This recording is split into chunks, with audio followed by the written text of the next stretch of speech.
It was one of those nights when the city felt like it was holding its breath, quiet, still. The kind of silence that presses against the windows and settles deep in your bones. Clara and I had been cruising for hours, nothing but static, chatter, and blinking We were both starting to get that uneasy itch. Too quiet is never a good sign. Then the radio crackled. Unit 5-3, respond to a possible 10 to 16. Suspected domestic disturbance. Caller is a minor. Location, East Border Road, outside district lines. I looked at Clara, her brow furrowed. Dispatch, any further details? I asked, gripping the wheel tighter. Caller was a young boy. Said something about the parents fighting. Then the line went dead. Call signal was unstable. We're trying to trace it. 10-4. En route, I replied. Clara leaned back in her seat and stared out at the dark road ahead. A kid calling about his parents? This is gonna be bad. I didn't answer. I didn't have to. We drove into the outskirts far beyond the last strip. Mall or traffic light until the world was nothing but trees, fences, and fog. The deeper we went, the darker it got. The road narrowed into gravel, the kind you feel in your bones. And hey, before we dive any deeper, if you're into stories like this, the kind that makes your skin crawl and your lights stay on all night, go ahead and like, comment, and subscribe to Clara After Dark. Share this with someone who thinks they've seen everything. Trust me, they haven't. We finally saw the house. Old 2 stories. Lights out. It sat at the end of a long gravel driveway, almost swallowed by overgrown trees. A few toys were scattered across the porch, sun-faded, plastic soldiers, and a tricycle with a missing wheel. One rusted car sat parked nearby, no sign of movement. Clara squinted through the windshield. It looks abandoned. I shook my head. The call was real. Someone's in there. We parked and approached on foot. The silence was so deep, it rang in my ears.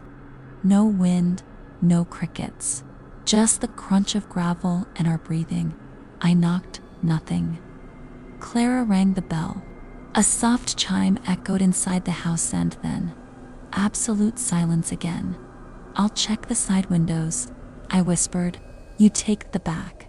She nodded and disappeared around the corner. I peeked through one of the windows, brushing aside the cobwebs and grime. Pure darkness. I turned on my flashlight and shined it inside, but the beam just seemed to dissolve in the air, like the shadows were drinking it in. Then, a flash. A sudden burst of light from upstairs, like a camera flash. And then, bang, a gunshot. I froze for half a second. Clara was already sprinting back. Shots fired. We're going in.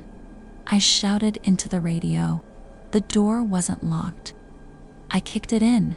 Wood splintered. The hinges groaned. Police, I yelled.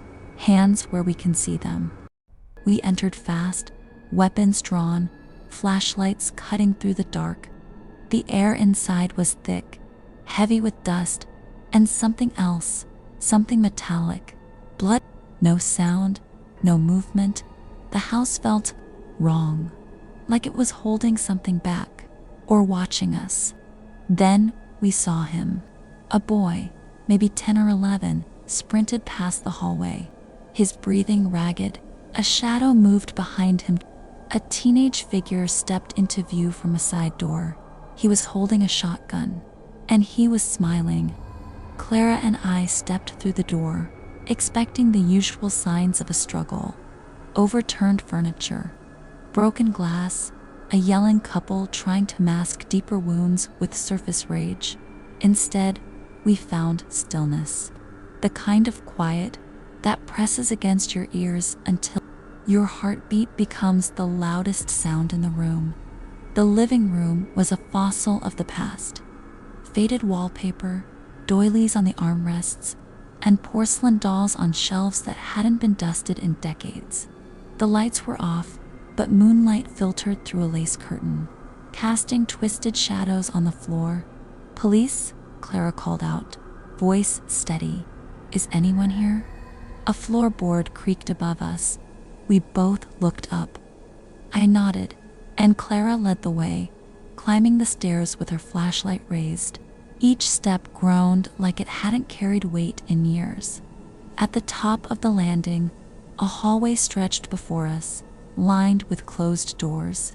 One of them was ajar, and light flickered behind it, like the fluttering of an old TV screen. We pushed the door open.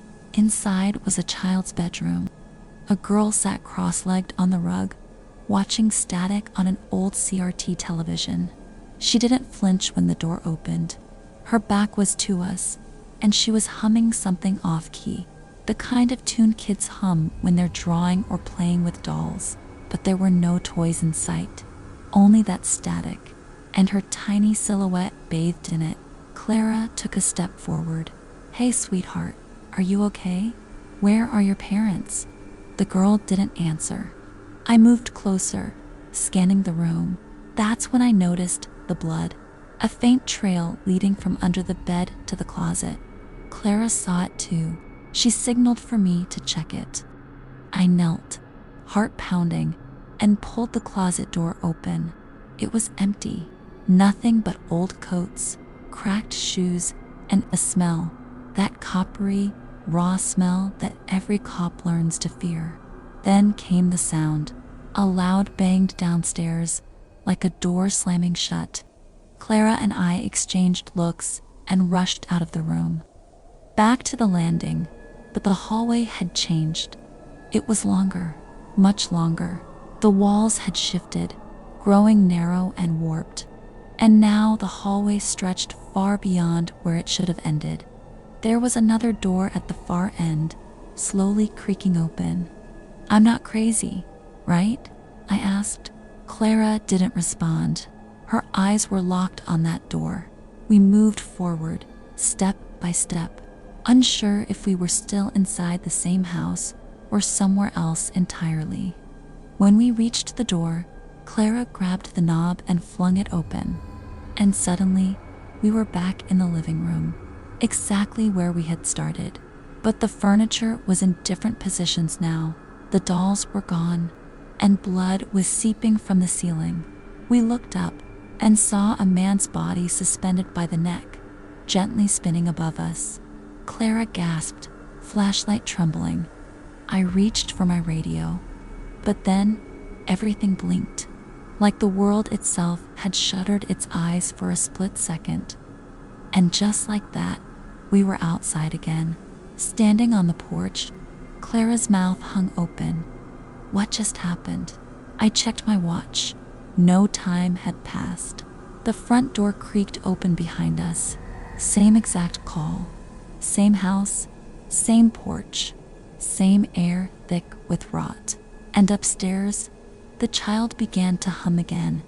The night stretched on, the weight of the house pressing heavier with every step we took. Jay and I moved cautiously, the echoes of what we'd seen earlier still rattling our nerves. The empty bedrooms, the vanished boy with the shotgun, the way the house seemed to replay its horrific secrets like a broken record. We decided to check the basement next. The stairs creaked underfoot, leading down into a cold, damp space. The air was thick with the smell of mold, and something else, something faintly metallic and old. My flashlight caught glimpses of scattered tools, cobwebs, and broken furniture. Then I saw it, a series of old photographs taped to the far wall. Family pictures yellowed with age, parents smiling, kids playing, birthdays celebrated. But then the photos changed. Darker images of arguments, bruises, tears. The smiles faded into something hollow, forced. "This house has been holding on to pain," I said quietly. Jay nodded. "It's like the walls remember everything." As we turned to leave the basement, a sudden chill swept past us. The temperature dropped sharply, our breath visible in the air. Then a soft, barely audible whisper, like a child calling out. I froze. Did you hear that? Jay nodded, his face grim. We're not alone. We're not alone. Suddenly, the basement light flickered and went out. We were plunged into darkness.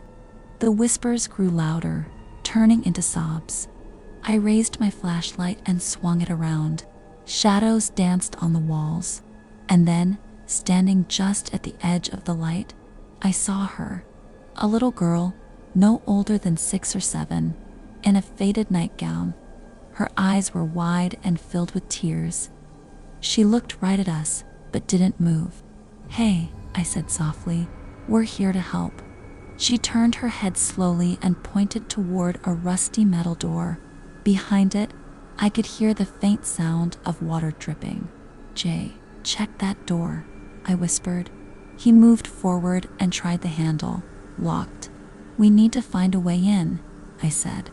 Then I noticed something on the floor. A small, rusted key lying just beneath the stairs. I grabbed it, heart pounding. The lock gave way with a painful creak.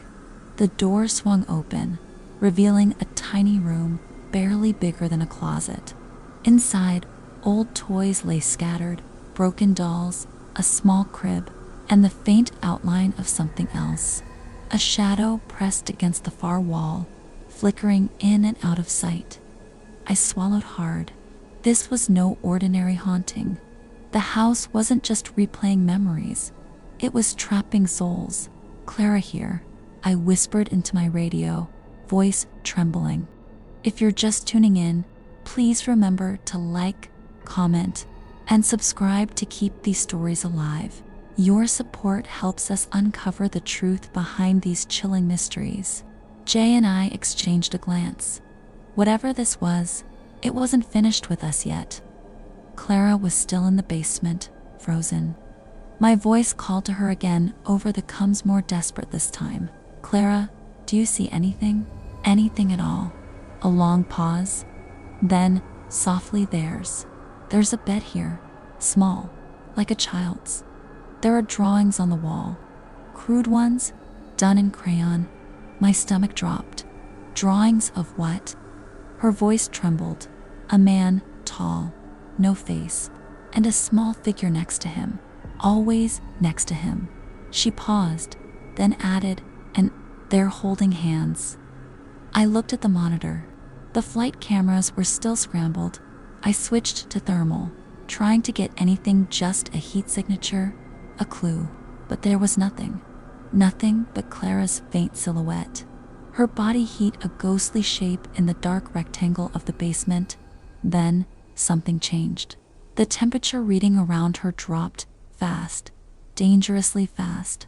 The kind of sudden drop you don't see without some kind of malfunction, or something unnatural. Clara, get out of there, now. She didn't respond. I could hear her breathing, shallow and fast. I think I'm not alone down here, she whispered. Then the coms died. Total silence.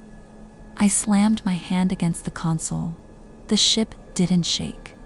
No alerts, no sign of malfunction, just Clara, gone from my feed, gone from sound.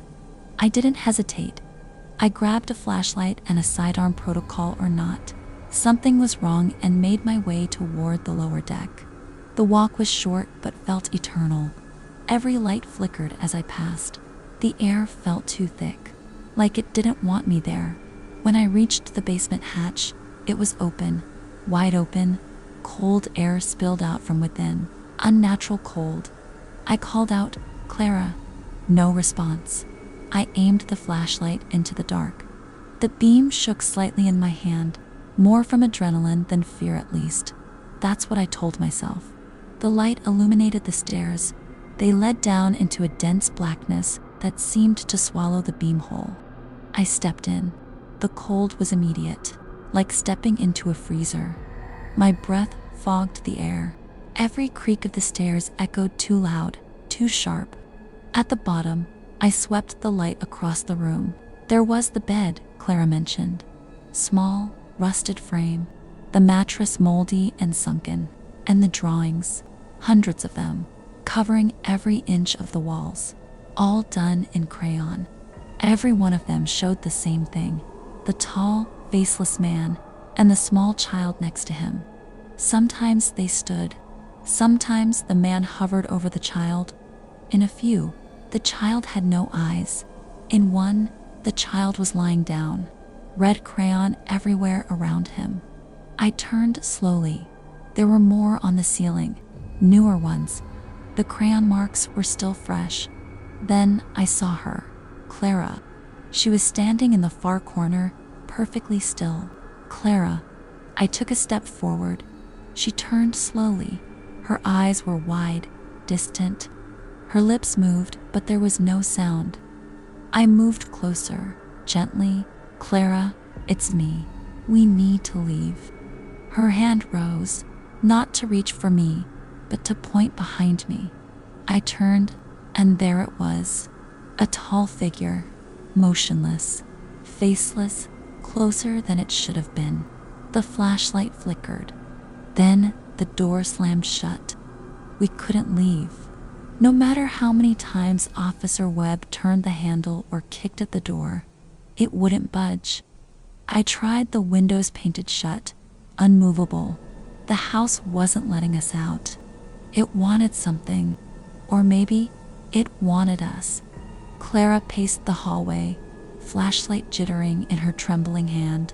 It's like it's watching us, she muttered, eyes flicking toward the ceiling as if expecting to see it blink. I nodded. It wants to show us more. She turned to me sharply. And we're just gonna let it? What choice do we have? There was silence. Not dead silence, there was never that in this house. The walls groaned, the pipes rattled, the floor whispered under its own weight. It was like the house was breathing. Clara shined her light down the hall toward the master bedroom. The door was cracked open now. It had been closed before. I was sure of it. We approached slowly. Clara reached out first, nudging the door with the tip of her flashlight. It creaked open. The room was drenched in cold blue moonlight through the sheer curtains. Dust motes floated like ash. A king-sized bed sat in the center, its comforter smooth, too smooth like someone had just tucked it tight. Then came the smell, copper, thick and cloying. Clara stopped, one foot frozen in the doorway. "No," she said. "Not this again." The lights dimmed. Not flickering, just dimming, as if something was sucking the energy out of the air. We watched as the bed began to ripple like water. A dark stain spread across the mattress, from headboard to foot. And from that darkness, they rose. A man and a woman, skin gray and waxy, eyes black voids. Their mouths were moving but made no sound. They mimed screaming, clawing at each other, then turning in perfect unison to face us. Clara whispered, "That's not a replay. That's new." She was right. The man pointed directly at me. Then at Clara. The woman dropped to her knees and began scratching at the floorboards until her fingers bled, carving the word "stay." The vision dissolved like smoke. Clara grabbed my arm. "We have to find the source. We have to finish this." The house moaned, almost pleased, and far down the hall, we heard a new sound, a child laughing. The hallway beyond the master bedroom was narrower, colder, almost like it didn't want us there. Every step we took echoed too loud, as if the house itself was warning us to turn back. But we didn't. Clara, ever the bold one, led the way with her flashlight arcing across the walls, revealing peeling wallpaper covered in strange, scribbled symbols. At the end of the hallway was a door we hadn't seen before. It was different, older. The wood was warped and blackened, like it had been scorched. There was no handle, just a smooth brass plate, cold to the touch. But when Clara placed her hand on it, the The door opened silently. Inside, the air changed. The room was circular, windowless, lined with flickering candles. In the center lay a large circle etched into the wooden floor, filled with ash, bones, and dried blood. Symbols, some ancient, some impossibly wrong, covered every inch of the walls. It didn't feel like part of the house. It felt like we'd stepped into a wound. "I think this is where it happened," Clara whispered. "Not the murder. Something worse." I nodded, unable to speak. The room vibrated, not physically, but in a way that made my chest tighten and my breath catch. There was a feeling here, thick and rotten, not just death, invocation. We circled the ritual space, careful not to step inside. Clara crouched beside a particularly large symbol drawn in red. She traced it with her finger in the air, her brow furrowed. "I've seen this in old demonology texts," she said. "This isn't for summoning something. It's to trap something inside." As she said it, the candle flames flared. A deep groan reverberated through the floor. We backed away. That's when we saw the shapes burned into the walls, in overlapping patterns, shadows of people in agony, like echoes of whatever ritual had been performed here. And then the whispering began. It wasn't loud. It wasn't even entirely in English, but it came from every wall, every candle, every dark crevice of the room. "Help us. Let it end." Clara froze. "These aren't spirits. These are echoes, imprints of suffering. This house is a prison, and someone opened the door." She pointed to the circle again. Some of the ash was disturbed, as if something had been dragged across it recently. They tried to seal it, but it didn't hold. Suddenly, one of the shadows on the wall moved. It peeled away from the surface, forming a hunched, skeletal silhouette with glowing eyes. It didn't have legs, just a smear of darkness where its body should have ended. And it was watching us. "We need to leave," I said, pulling Clara's arm. But she stood still, eyes locked on the figure. "No, it's not after us," she said. "It's showing us what broke the cycle. Someone came back and tried to use this room again." "Who?" I asked. She turned to me, face pale. "Maybe the husband. Maybe someone else. But whatever they did, let something out, and it's still here." Behind us, the door slammed shut. We ran. Clara tried the door, but it wouldn't budge. The shadows were stirring on the walls again, whispering, writhing. The thing with glowing eyes hadn't followed us. It just watched, as if satisfied we had seen what we needed to see. But the house wasn't done with us yet. With no other way out, we pushed deeper into the corridor behind the ritual room, a tight stairwell that twisted downward like a corkscrew. The air grew colder with every step. There were no lights here, just our flashlights and the dreadful weight pressing down on us like we were descending into the mouth of something alive. "Do you feel that?" Clara asked, voice tight. I nodded. The pressure in my ears was building. My chest felt like it was being slowly crushed. "I think we're below the house now," I said. "Below the foundation." At the base of the stairwell, we found another door-rusted metal bolted from our side. We hesitated only a moment before unsealing it and stepping into what looked like a mirror of the house above. Same floor plan, same layout, but everything down here was wrong. The furniture was decayed. The air stank of sulfur and mildew. Every photo on the walls was warped, faces scratched out, eyes missing.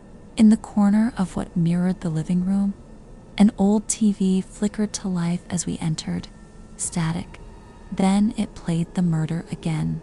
The same brutal scene from upstairs, the woman screaming, the man swinging something heavy, blood splattering the wall. Except this time, the figures looked at us as if they knew we were there. And then, without warning, it reset. The scene played again. Each time, The violence got worse, more detailed, the screams more human, the blood more vibrant, the eyes more desperate. "It's not just showing us," Clara whispered. "It's feeding off it." We turned away, but the sound of the loop didn't stop. In the next room, what should have been the mirrored kitchen, we saw a table set with rotten food, covered in flies. A figure sat at the table, unmoving. I stepped closer, slowly, flashlight trembling in my hand. The figure was male, dressed in rotting clothes, face bloated and pale. His mouth was open. Inside was a rolled-up piece of paper soaked in blood. Clara pulled it out carefully, unrolling it with gloved hands. It was a diagram, one that matched the symbols from the ritual room above. Notes in the margins, repeated words scrawled violently. Repeat, bind, open. Repeat, bind, open. A noise behind us made us spin around. The man at the table was gone, and the walls were bleeding. Thick streams of black-red fluid ran down the wallpaper, which began to bubble and peel. The house moaned, not creaked. Moaned as if something ancient and angry was shifting behind the walls. "We're in a copy of the original house," Clara said, breath quickening, like a memory or a reflection, "and it's trying to make us part of it." The door we came through was gone. No seams, no handle, just a wall, trapped again. We didn't run. We should have, but something about the house, it gripped us. Not physically, psychologically, like a hook buried deep in your subconscious, tugging at some part of you that's too old to explain. Clara was the first to speak after the horrific vision. "They're not just memories," she said softly. "This house isn't showing us what happened. It's feeding us something." We stepped back out into the hallway. The walls weren't just damp now. They dripped oozing, like the house was sweating blood. I tried the radio again, still static. Down the corridor, the sound of a woman screaming echoed. It wasn't coming from any specific room. It filled every direction, the kind of scream that makes your bones ache. Clara grabbed my arm and pulled me forward. The next door opened before we even touched it. Inside was a child's bedroom. Blue wallpaper, little stars painted on the ceiling.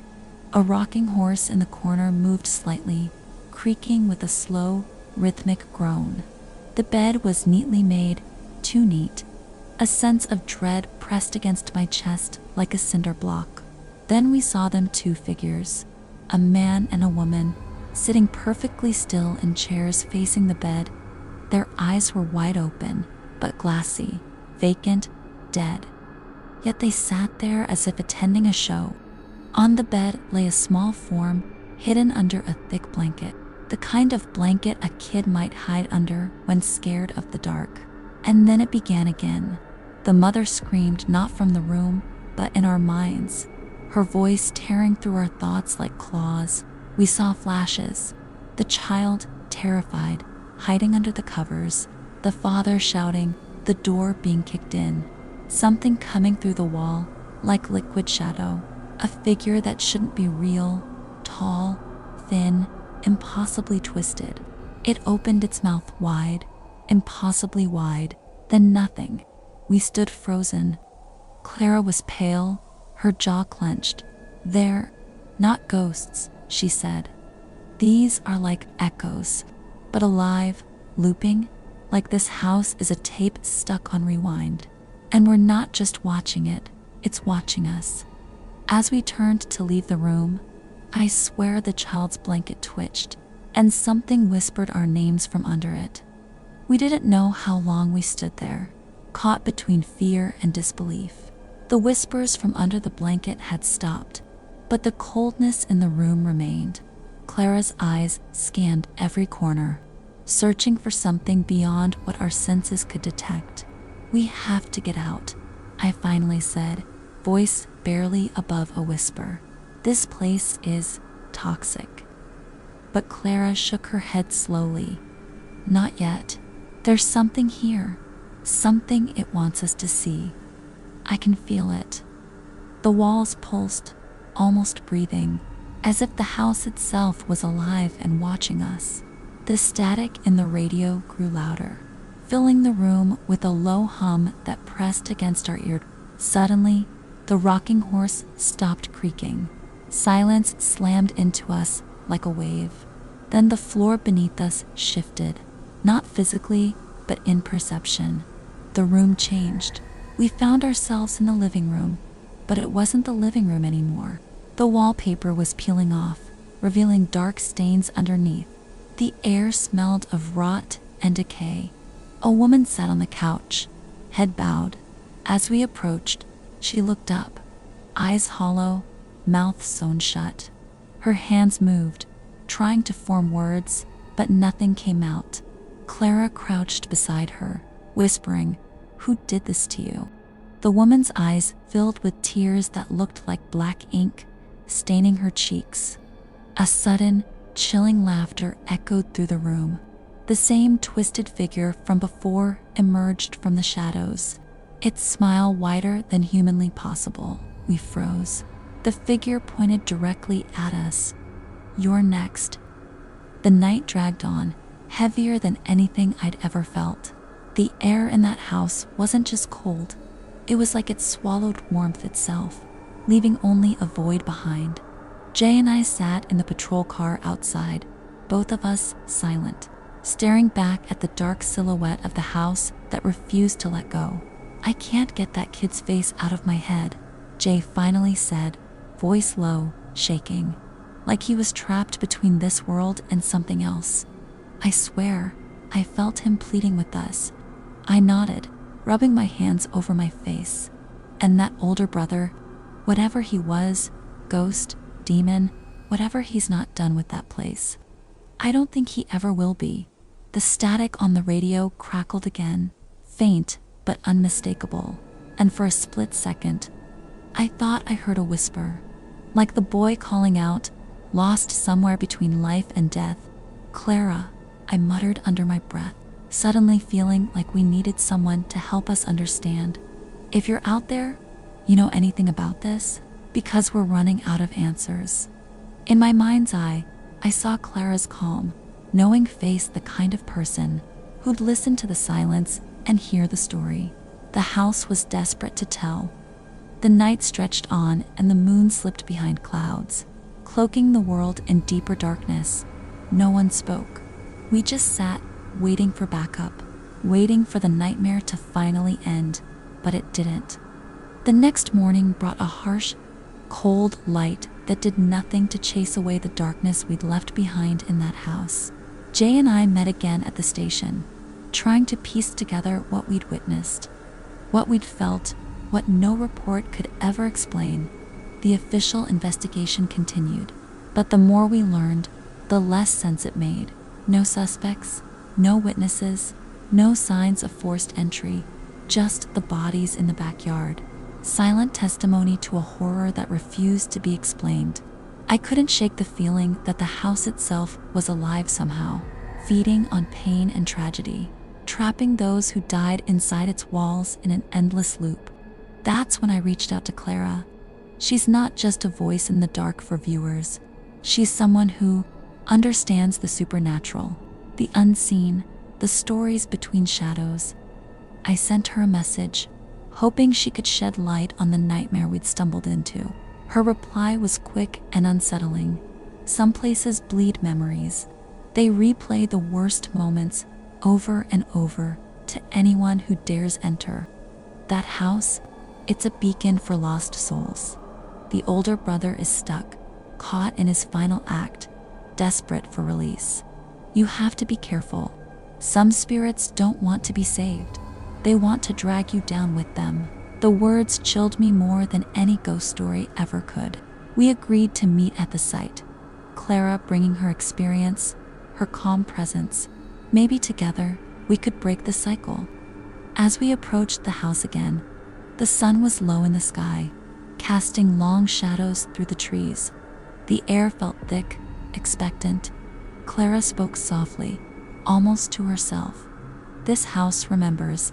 It's a trap. But sometimes, facing the truth is the only way to free the trapped.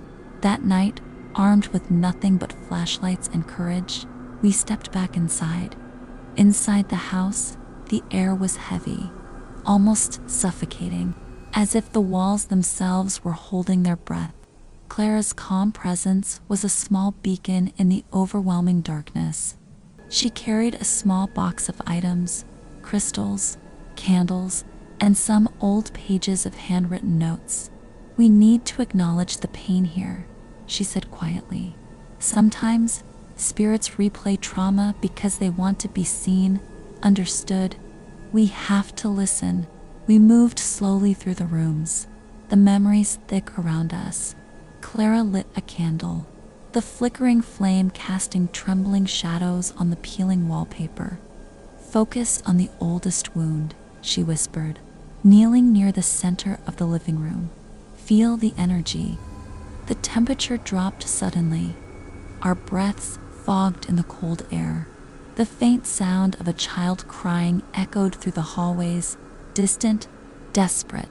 "It's him," Clara said, eyes closed. "The younger boy. He's trapped in his last moments, reliving the terror." Suddenly, the older boy appeared again, but this time, his face was clearer, pain, regret, and anger swirling in his hollow eyes. "We need to tell their story," Clara said. "Speak their names aloud. Acknowledge them. Let the truth shine." Jay and I exchanged uneasy glances but followed her lead. We called out softly the names we'd learned from the reports. The parents, the boys. The house seemed to shudder, the air crackling with tension.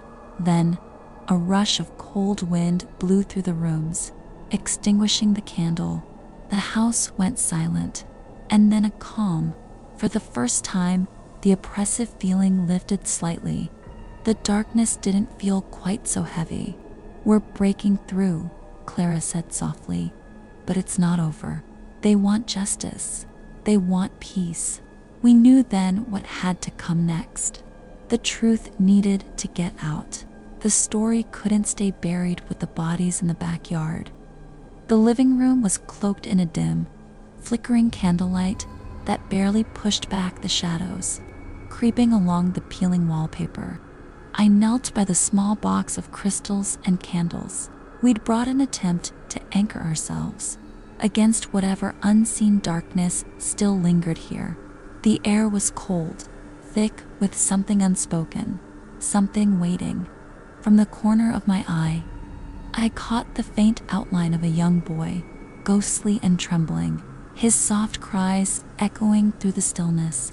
Near him stood the older boy, translucent, hollow, the weight of sorrow etched deep into his expression. Neither of them moved, just watching, caught between worlds.